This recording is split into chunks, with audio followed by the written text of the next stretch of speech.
आम खबर है कंदाकोट खाता पुलिस तरफा परडेन खिलाफ क्रैकडाउन कयो वियो आहे।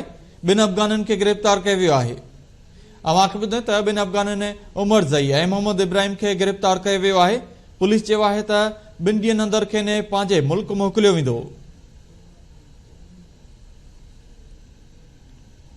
अवां खे अपडेट कयूं कंदाकोट खाता पुलिस तरफा परडेन खिलाफ क्रैकडाउन कयो वियो आहे। बिन अफगानन के गिरफ्तार कयो वियो आहे।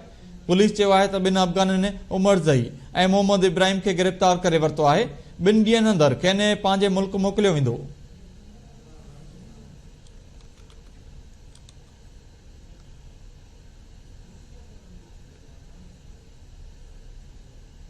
कंदाकोट का ख़बर ॾिनी त पुलिस तरफा परडेन खिलाफ क्रैकडाउन कयो वियो। बिन अफगानन के गिरफ्तार कयो वियो आहे।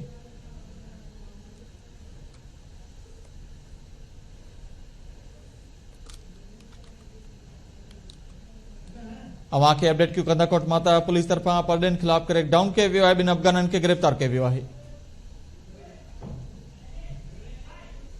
अवां खे अपडेट कयूं त बिन अफगानन उमर ज़ई ऐं मोहम्मद इब्राहिम के गिरफ्तार करे वरितो आहे।